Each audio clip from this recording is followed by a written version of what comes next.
ஆண்டவர் இயேசு கிறிஸ்துவில் பிரியமான சகோதர சகோதரிகளே, கிறிஸ்துவின் சமாதானம் உங்களோடு இருப்பதாக.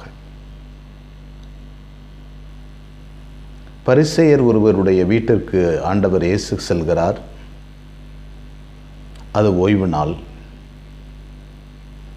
அங்கே நீர்க்கோவை உள்ள ஒரு மனிதன் அங்கே வந்து நிற்கிறான். எல்லாரும் பார்க்கிறார்கள், இவர் ஓய்வு நாளில் இந்த வேளையை இந்த மனிதனுடைய நோயை குணமாக்குகிறாரா இல்லையா என்று பார்ப்போம் என்று. ஆண்டவர் அவர்களுடைய சிந்தனைகளை அறிந்து அவர்களிடம் கேட்கிறார், ஓய்வு நாளில் எது முறை? நல்லது செய்வதா தீயது செய்வதா? உயிரை காப்பதா அழிப்பதா? அவர்கள் பேசாதிருக்கிறார்கள். ஒரு காளையினுடைய வேகம், ஒரு வெள்ளிய கழுதையினுடைய அமைதி, இரண்டுமே இயேசுவினுடைய குரலில் இருக்கிறது. எனவே அவர்கள் பேசாதிருப்பதை பார்த்து கையை நீட்டி அந்த மனிதனை குணமாக்குகிறார். அதன் பின் இயேசு அவர்களிடம் கேட்கிறார், உங்கள் வீட்டில் உங்கள் பிள்ளையோ மகனையோ மகளையோ உங்களுடைய கால்நடைகளோ உங்களுடைய வீட்டின் கிணற்றில் விழுந்து விட்டால் நீங்கள் அதை எடுக்காமல் விட்டு விடுவீர்களா? அது ஓய்வு நாள் என்பதனால். இந்த பிள்ளை கடவுளின் மகன். கடவுளின் மகன் இந்த ஓய்வு நாள் என்பதனால் அவனை எப்படி மீட்காமல் விடுவது?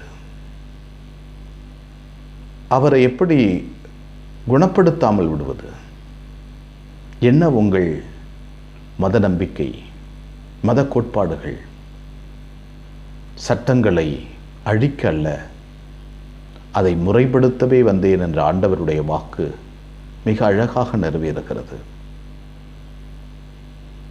அன்புக்குரிய சகோதர சகோதரிகளே, மனிதனை எப்போது அன்பு செய்கிறோமோ அப்போது நாம் கடவுளை அன்பு செய்கிறோம். ஆனால் பல நேரங்களில் மனிதனை அதிகமாக அன்பு செய்கிறோம் என்று சொல்லிவிட்டு கடவுள் பக்கமே செல்லாத வேறொரு வாழ்க்கை முறையையும் இந்த காலத்தில் மனிதன் பெற்றுக்கொண்டு விட்டான். கடவுள், ஜெபம், உறுத்தல் முயற்சிகள், ஆண்டவரோடு அமர்ந்திருப்பது, ஆண்டவரோடு நேரத்தை செலவிடுவது, இவற்றையெல்லாம் விட்டுவிட்டு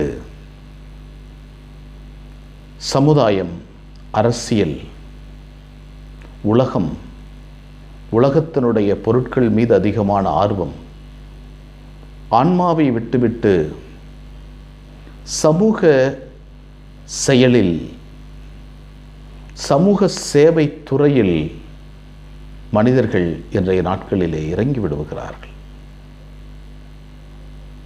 உலகமெல்லாம் தனதாக்கி கொண்டாலும் தன் ஆன்மாவை இழப்பாரானால் அவருக்கு வரும் பயன் என்ன? இந்த கேள்வியை பல நேரங்களில் இன்றைய புதிய நவீன மனிதன் கேட்க வேண்டும். மனிதனை அன்பு செய்ய வேண்டும் தான்.